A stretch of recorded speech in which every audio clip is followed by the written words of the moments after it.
The Galactic Council chamber floated in the void between stars, a crystalline sphere where the light of 1,000 suns reflected through its impossible geometry. For 9 centuries, this hall had known only harmony. The Treaty of Endless Dawn had held firm through generations, through the rise and fall of civilizations, through cosmic upheavals that would have shattered lesser agreements. Ambassador Krethor of the Vaxian Collective stood at his podium, his chitinous exoskeleton gleaming under the ambient light. His compound eyes swept across the assembled delegates with satisfaction. "Esteemed colleagues," he began, his translator converting his chemical signals into universal standard, "we gather today to commemorate our 900th year of unbroken peace. Never has the galaxy known such." The message arrived without warning. Every display in the chamber flickered. Every translator fell silent. Every delegate's personal interface blazed with the same transmission, overriding every security protocol, every firewall, every quantum encryption the greatest minds of 500 species had devised. It was a simple message. 3 words in universal standard. WEARECOMING. Beneath it, coordinates, a timestamp, and a signature that made Krethor's internal organs clench with primal fear. Humanity. Sol system. 3rd planet. The chamber erupted into chaos. "Impossible," screeched Ambassador Yilda of the Harmonious Reef. Her bioluminescent patterns flashed angry red. "The humans were isolated, quarantined. They haven't achieved FTL capability. Our scouts confirmed it just last cycle." "Our scouts," said Counselor Vex of the Silicon Concordance, his crystalline form refracting light in patterns of deep concern, "have not returned from the Sol system for 3 standard years." The silence that followed was absolute. Krethor felt his secondary hearts begin to race. The Treaty of Endless Dawn had been built on a single principle: containment. Not of weapons or territory, but of one species. One world. One blue marble orbiting an unremarkable yellow star. Earth. "Someone check the barrier," Krethor commanded, trying to keep his voice steady. "Verify the quantum locks are still in place." Junior technician Miracle, a young Centaurian, barely into her 2nd century, worked her console with all 4 hands. Her expression shifted from concentration to confusion to absolute horror. "Ambassador," she whispered, "the barrier. It's gone." All 47 quantum gates. All 2,000 sensor nets. All 100,000 automated defense platforms. She looked up, her 3 eyes wide with terror. "They've been gone for 2 years. We've been receiving spoofed signals. We thought the system was functioning, but we've been talking to them," Krethor finished. His voice sounded hollow, even to himself.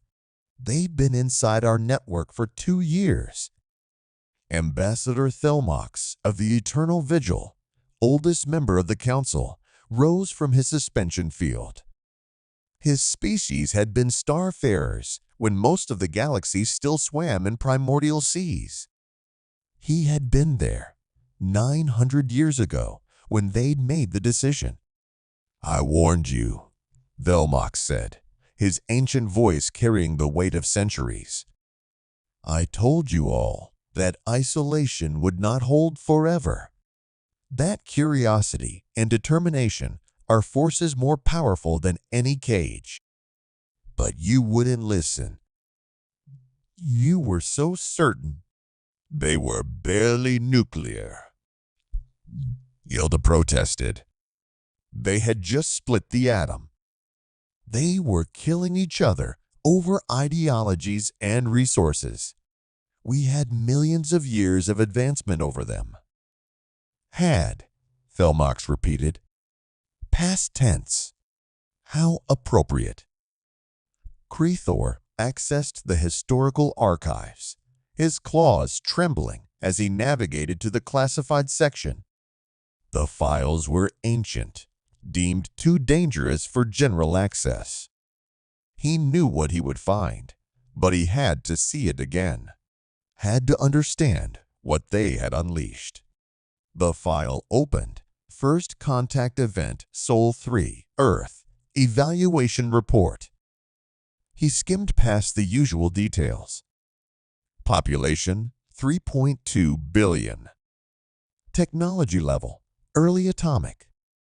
Political structure, fragmented nation-states. Primary concerns, tribal conflicts, resource, scarcity, ideological divisions. Then he reached the section that had terrified the Council into their decision. Behavioral analysis concerning patterns. Despite their technological primitiveness, humanity displays unprecedented adaptability. In a mere 10,000 local years, they progressed from hunter-gatherers to splitting the atom. This rate of advancement is 437 times faster than the galactic average. More concerning, their response to adversity. Where other species retreat, specialize, or go extinct when faced with environmental pressure, humans adapt. They conquered every biome on their planet, from Arctic wastelands to scorching deserts. They survived ice ages, supervolcano eruptions, and a genetic bottleneck that reduced their population to less than 10,000 individuals. They should have died out. They didn't. Recommendation: immediate quarantine. Humanity represents a potential class 5 existential threat. Do not, under any circumstances, allow them access to faster-than-light technology. Do not allow them to know they are not alone. The psychological impact of isolation may convince them to remain on their world.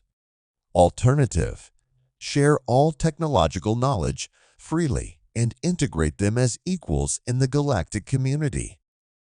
Council decision: quarantine approved by unanimous vote. Integration deemed too risky.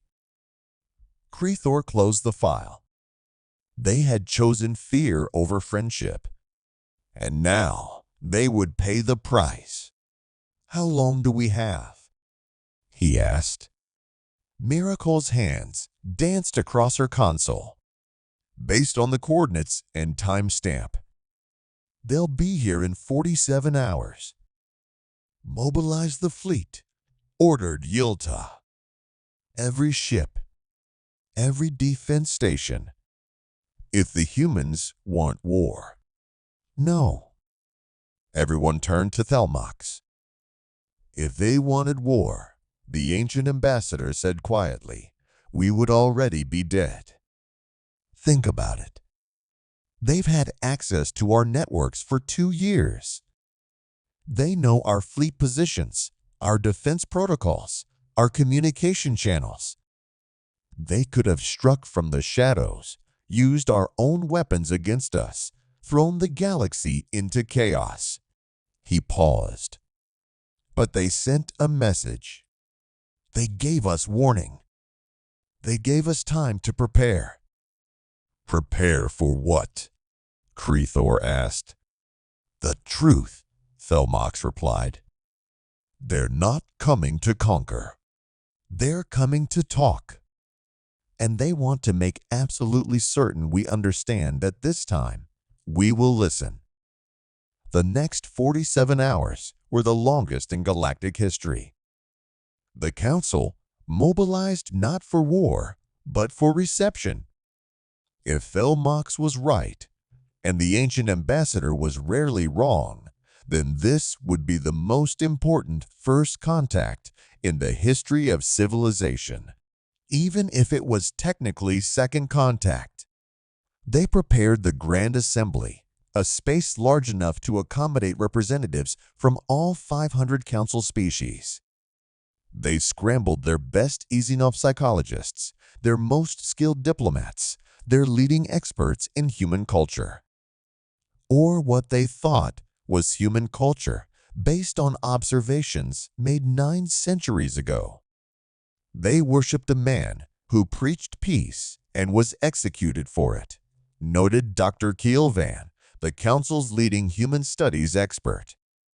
They created weapons capable of destroying their entire world, then chose not to use them.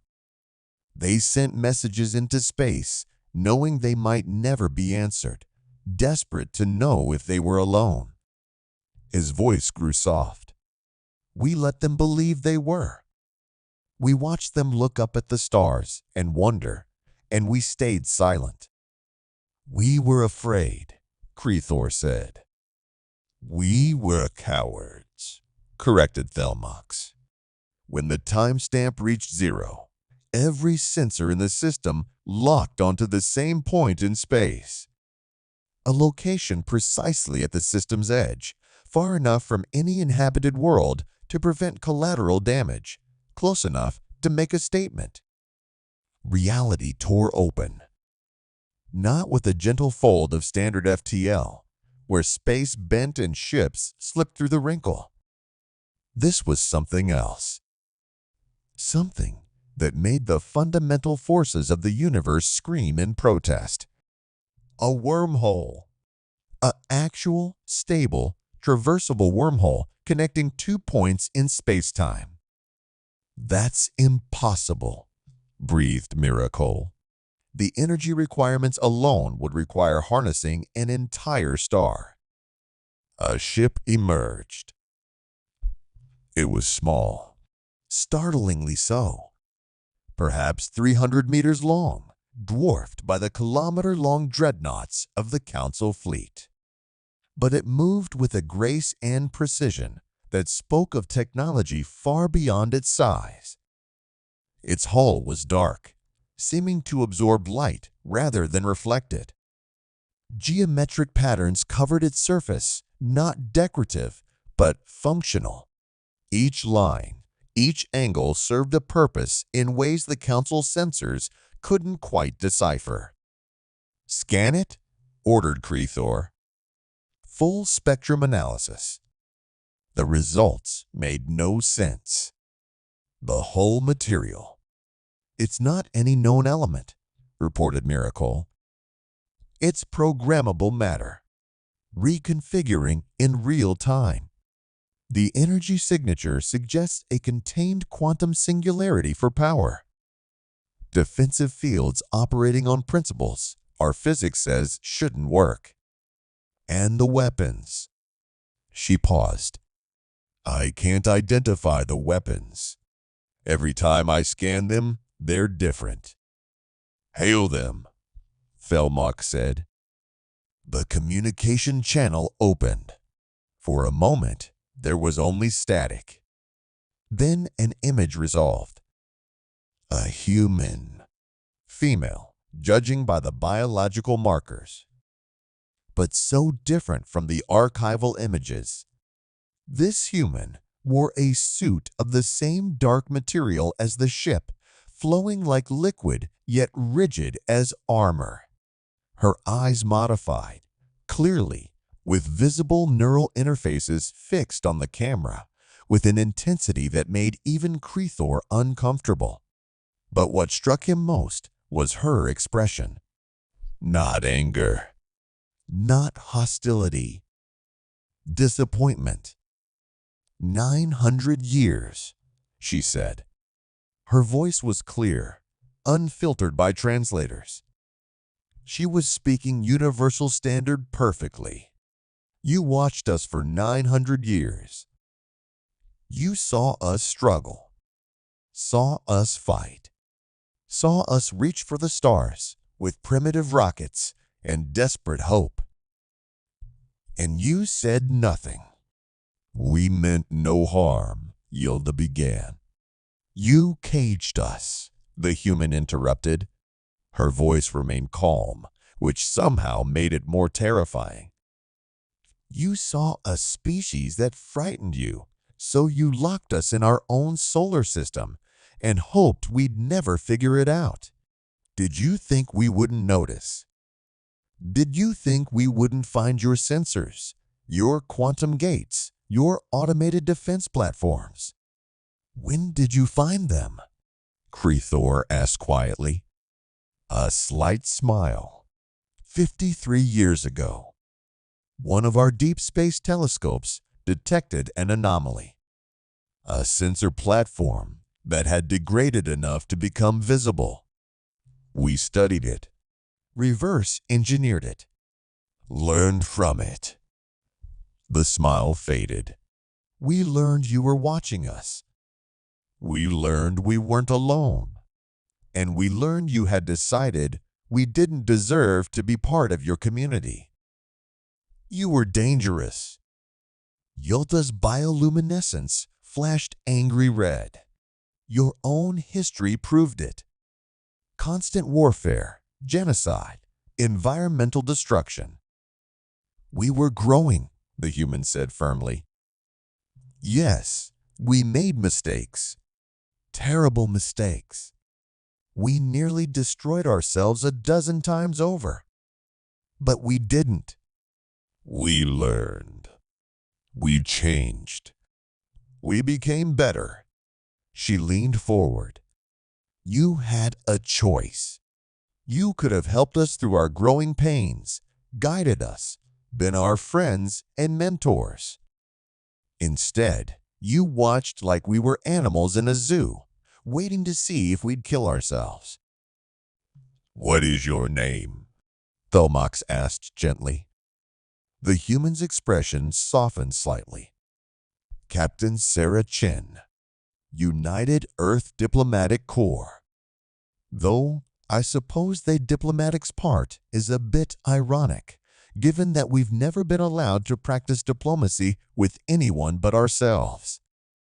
Captain Chen, Thelmox continued, I apologize. Not on behalf of the Council, they can speak for themselves. But personally, I apologize. I voted for your isolation. I was afraid. I have lived for 3,000 years, seen civilizations rise and fall, witnessed wonders and horrors beyond counting. And your species terrified me. Why? Because you reminded me of us, Thelmox said. My people, the Eternal Vigil, were once like you. Aggressive, curious, unstoppable. We nearly destroyed the galaxy in our youth. It took us 10,000 years to learn wisdom. You seemed poised to learn it in 1/10 that time, or to destroy yourselves trying. That kind of intensity, that potential for both greatness and catastrophe. It frightened us. Captain Chen was quiet for a moment. At least you're honest. I respect that. What do you want? Krethor asked. Why send that message? Why announce your arrival so dramatically? Because we wanted you to be afraid, Chen said simply. For 900 years, you made decisions about us without our input. You controlled our destiny without our knowledge. We wanted you to feel, just for a moment, what it's like to be helpless before a greater power. She paused. Now you know. Now we're even. And now what? Asked Vex, his crystalline form pulsing with anxiety. Chen's expression transformed. The hard edge vanished, replaced by something that looked almost like hope. Now we talk. We share. We learn from each other." She gestured, and a holographic display appeared beside her. "This is what we've accomplished in 53 years of knowing the truth. Faster than light travel. Quantum computing. Programmable matter. Medical technology that has extended our lifespan to 300 years. Fusion power, so efficient we've begun terraforming Mars and Venus. We've eliminated poverty, ended war, unified our world under a single banner of cooperation and mutual respect." The images flashed by cities of gleaming towers, space stations in orbit around every planet in the Sol system, massive ships under construction in orbital shipyards, scientific facilities conducting research that made the Council's best work look primitive. "We did all of this," Chen continued, "knowing we were being watched, knowing we were imprisoned, knowing we were judged, and found wanting by beings who never gave us a chance to prove ourselves." Her voice grew stronger. "And we did it anyway. Not to spite you, not to prepare for war, but because we refused to be limited by anyone's fear, not even our own." "You could have attacked us," Miracle said softly. "With this technology, you could have destroyed the Council."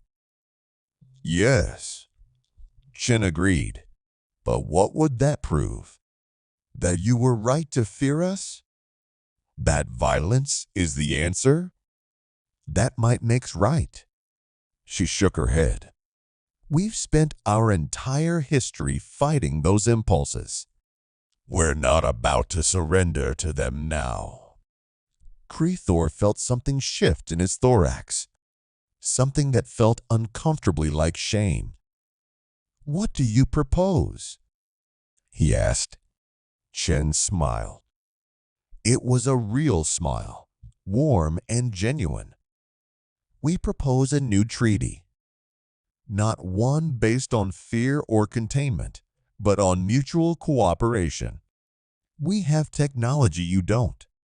You have knowledge we lack. Imagine what we could accomplish together." "Just like that?" Yilda sounded skeptical. "You forgive us for 9 centuries of imprisonment?" "No," Chen said, and the steel returned to her voice. "We don't forgive you. Forgiveness would require an apology you haven't fully made. But we're willing to move forward, to build something better than the past."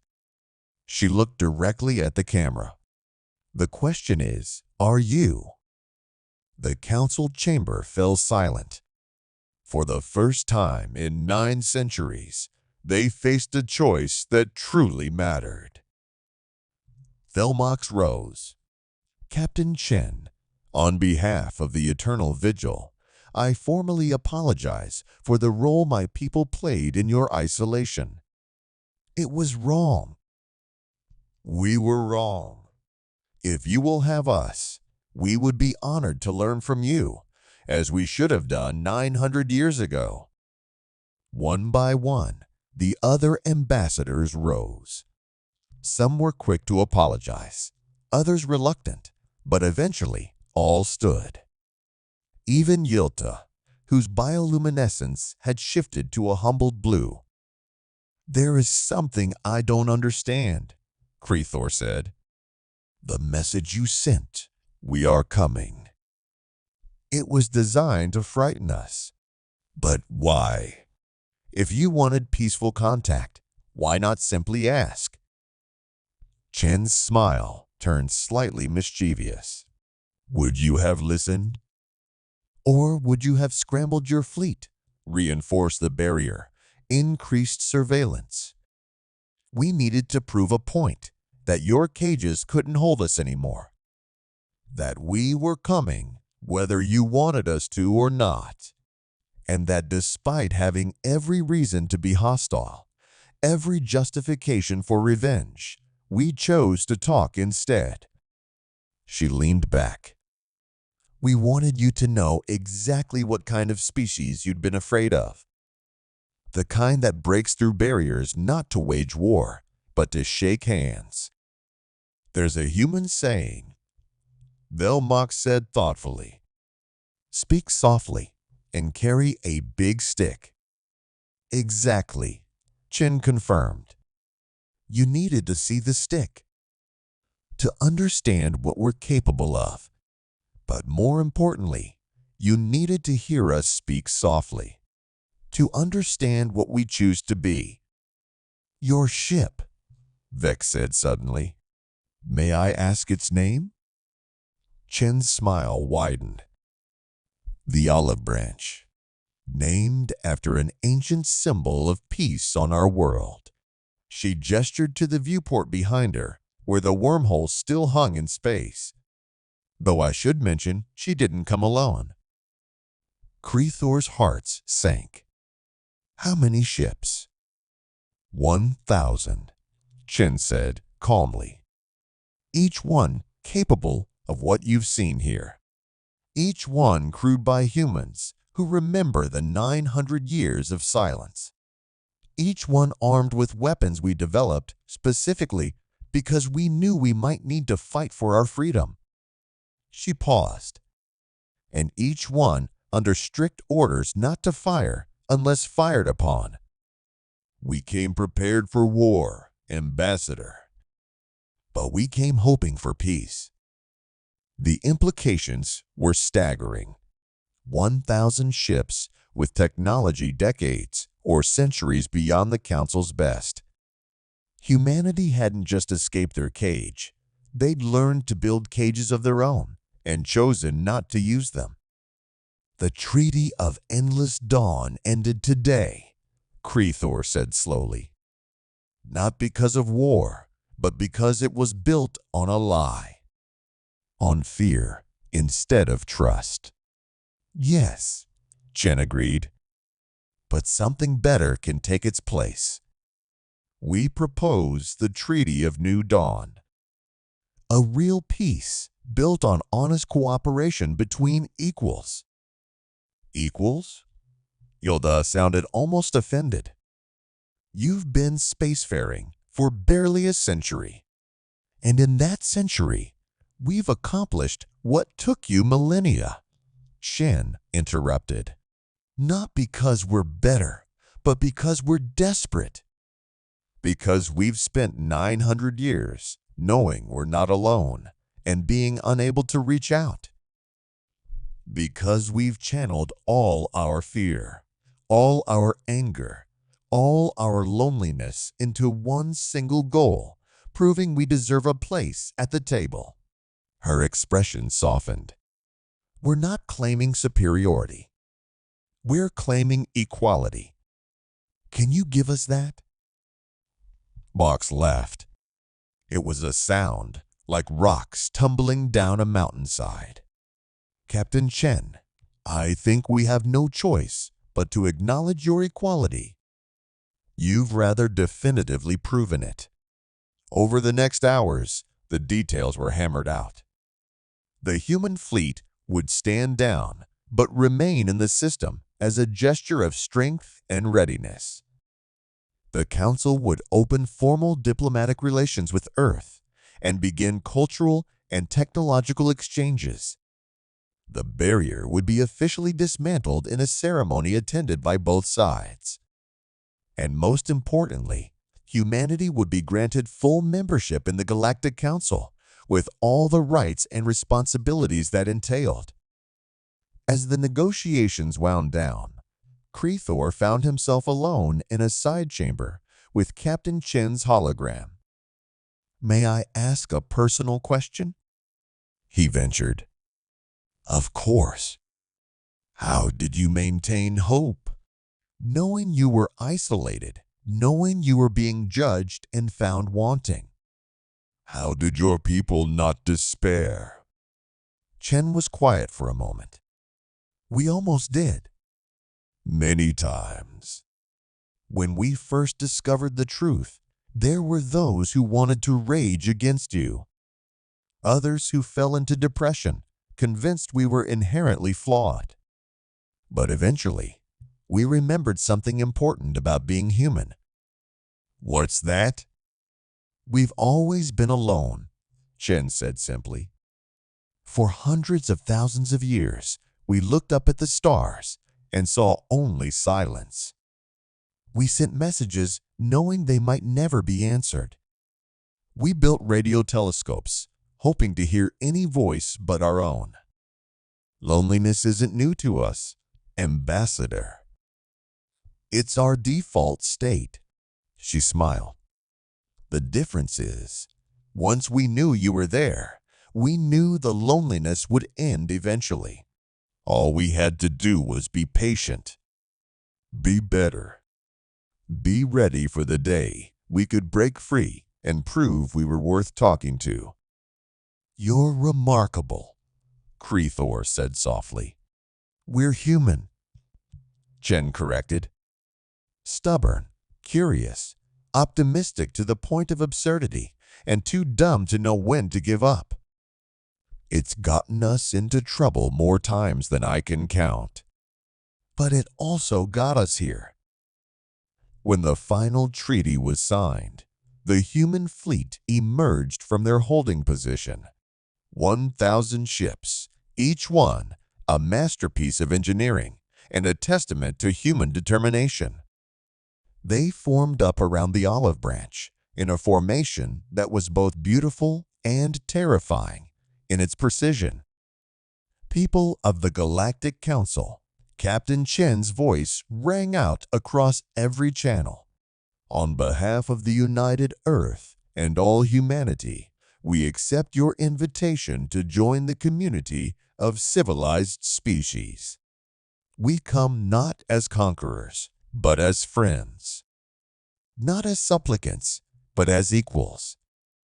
Not seeking to replace what you've built, but to add to it. We bring our strength, our knowledge, our hope, and yes, our stubbornness. We bring our art, our music, our literature, our dreams. We bring everything we are and everything we can be. The Treaty of Endless Dawn has ended, but the new dawn begins now, and it will be glorious. The human ships moved forward, passing through the former barrier zone.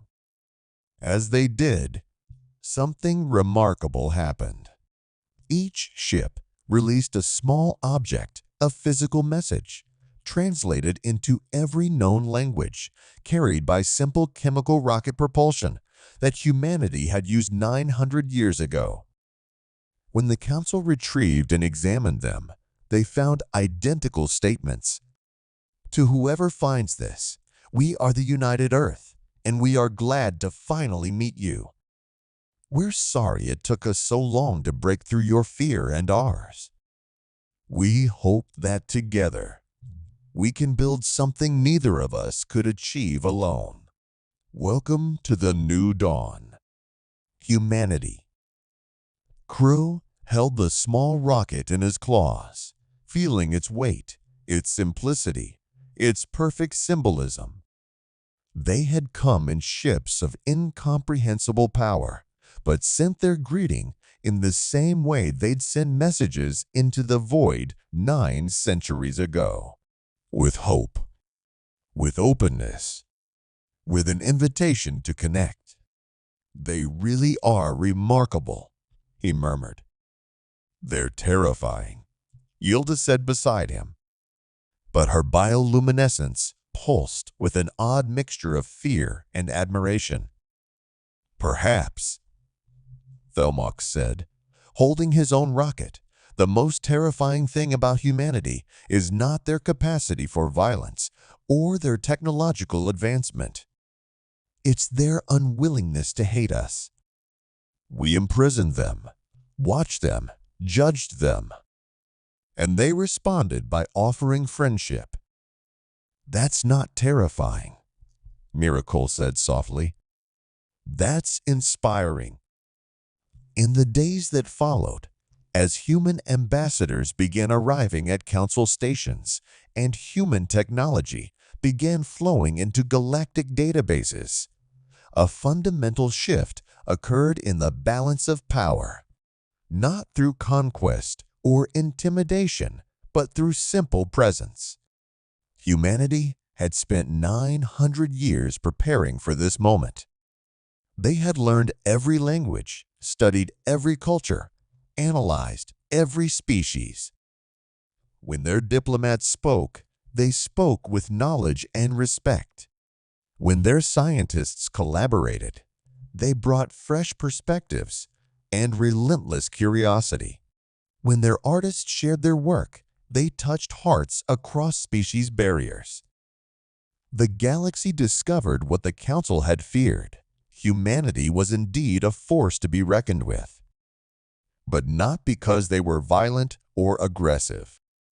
Because they were unstoppable in their pursuit of connection, tireless in their efforts to understand, and absolutely unwilling to accept isolation as their fate.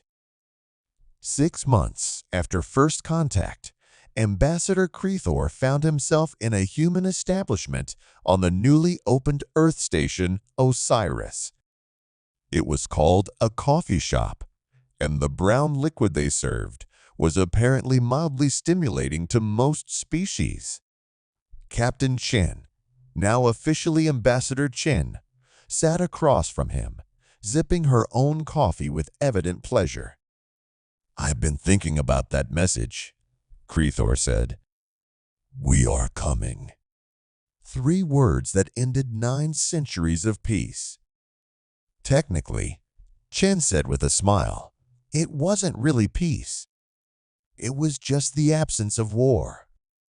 Real peace requires relationship, understanding, trust. And do you think we can achieve that? Real peace? Chen looked out the viewport, where Earth hung like a blue jewel against the black. My species has a saying, the best time to plant a tree was 20 years ago. The second best time is now. She turned back to him.